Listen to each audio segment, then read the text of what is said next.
আসসালামু আলাইকুম। আজকে আমি গ্রামের পরিবেশে আসছি। গ্রামের পরিবেশটা আসলে সুন্দর, অনেক সুন্দর, প্রাকৃতিক সৌন্দর্যে মণ্ডিত গ্রামের পরিবেশ।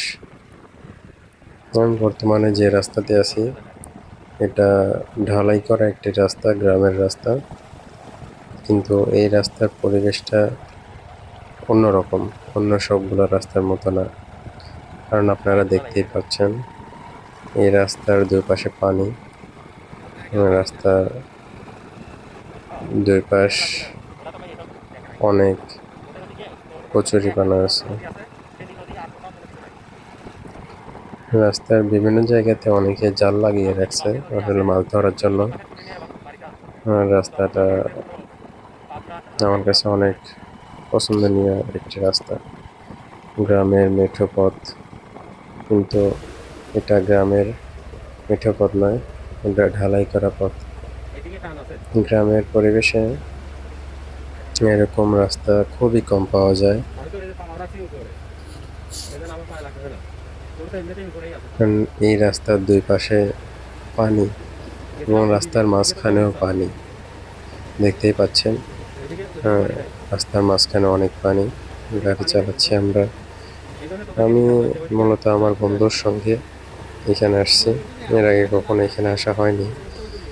গ্রামের বাড়িতে ঘুরতে এসে এবারই প্রথম এখানে আসছি। গ্রামের পরিবেশটা আসলে অনেক সুন্দর, আমার নিজের অনেক ভালো লাগছে এই জায়গাটা।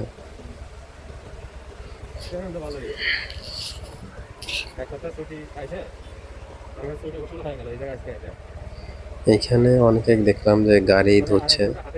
আমি যখন চট্টগ্রাম থেকে এখানে আসছিলাম গ্রামের বাড়িতে, আমি আসলে জানতাম না যে এখানে গাড়ি ধোয়ার মতো অবস্থা আছে।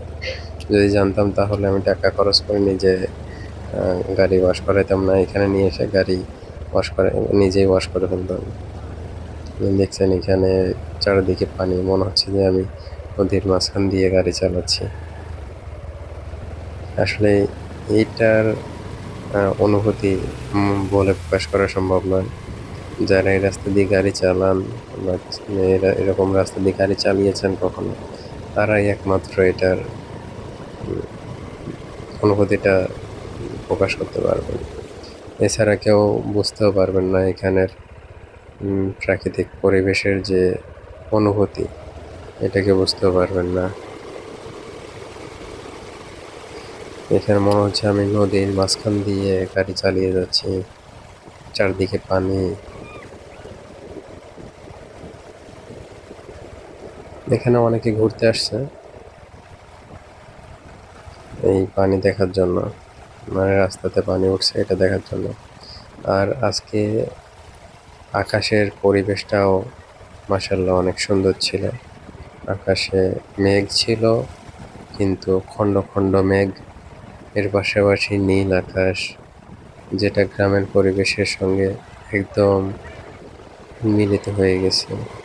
পানি, মেঘ, মাঝখান দিয়ে রাস্তা, ডোবা রাস্তা, যেখান দিয়ে সবাই গাড়ি চালিয়ে যাচ্ছে। এর পাশাপাশি আমিও গাড়ি চালিয়ে যাচ্ছি। আমি যখন এখানে আসছিলাম প্রথমে ভাবছিলাম যে এখানে পানি আসলে অনেক হবে। পরবর্তীতে যখন আমার বন্ধুকে দেখছি যে এখানে সে গাড়ি চালিয়ে নিচে নামছে, তখন আমি বুঝলাম যে এখানে আসলে গাড়ি চালানো সম্ভব। তারপরে আমিও গাড়ি চালিয়ে নিচে নামলাম। পরিবেশটা আসলে সুন্দর এবং বলে প্রকাশ করার মতো পরিবেশ না, এটা বলে বোঝানো সম্ভব না। তা আমি এখানে আসছিলাম কিছু সময়ের জন্য, বেশি সময় না। এখানে দুই পাশে দেখছেন যে জাল লাগিয়ে রাখছে, আসলে মাছ ধরার জন্য জাল লাগানো হয়েছে। গ্রামের মানুষরা এই চায়না জালগুলো এখানে লাগায় যাতে মাছ ধরতে পারে। তবে এগুলো আসলে পরিবেশের জন্য খুব ক্ষতিকর, কারণ চায়না জালগুলোতে যে মাছগুলো ধরা পড়ে সেই মাছগুলো একদম ছোট থেকে বড়, বেশি বড় না, তবে ছোট মাছগুলো বেশি ধরা পড়ে। যেটা আসলে পরিবেশের জন্য ক্ষতিকর। কারণ ছোট মাছগুলো থেকে একটা সময় মাছটা বড় হবে, কিন্তু যদি ছোট মাছই ধরা পড়ে তাহলে মাছের সংকীর্ণতা হয়ে যাবে। যে কারণে আসলে আমাদের উচিত চায়না জালগুলো পরিহার করা। তবে এই জালগুলো এখন সব জায়গাতে ছড়িয়ে আছে, আমাদের উচিত এই বিষয়ে সচেতন হওয়া। দুই পাশে যে গাছগুলো, লম্বা লম্বা গাছ দেখছেন, এই গাছগুলো কি কেউ যদি জানেন তাহলে কমেন্টে জানাবেন। আমি জানি কিন্তু বলবো না আসলে, কারণ আমি ছোটবেলা থেকে গ্রামের পরিবেশে বড় হয়েছি। আমি এই বিষয়টা জানি, অনেকে বিষয়টা জানেন না, তারপরেও বলবো না। এখানে জায়গাটা একটু ডাউন, যে কারণে আমার সামনে যে গাড়িটা আছে এই গাড়িটার সাইলেন্সারের মধ্যে প্রায় পানি ঢুকে গিয়েছিল, এরকম অবস্থা। তারপরেও গাড়িটা টানছে। আমার গাড়িটা, ওই গাড়িটা সেম সেম উঁচা, কিন্তু আমার সাইলেন্সারটা একটু অন্যরকম, যে জন্য পানি ঢোকার চান্স খুব কম। এর আগেও আমি প্রায় হাঁটু পানিতে গাড়ি চালিয়েছি, তখন বিপদে পড়ে চালাইছিলাম আসলে সিটিতে জলাবদ্ধতার কারণে। কিন্তু এখানে তো আসলে সিটি না, এটা হলো গ্রামাঞ্চলের পরিবেশ। এখানে চালিয়েছি, এখানে চালিয়ে মজা পেলাম, এখানে চালিয়ে মনের শান্তি আসলো। এখানে গাড়ি চালিয়ে পরিবেশও সুন্দর, পানিও স্বচ্ছ। এরকম স্বচ্ছ পানিতে গাড়িও ওয়াশ করতেছে অনেকে।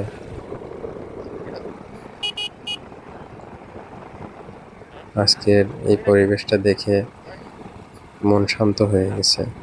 এত সুন্দর পরিবেশ কখনো আসলে দেখার সৌভাগ্য হয়নি, ভিডিওতে দেখছি, কিন্তু এই প্রথম নিজে গিয়ে পরিবেশটা অনুভব করতে পারলাম। আজকের মতো এখানে শেষ করছি। আসসালামু আলাইকুম।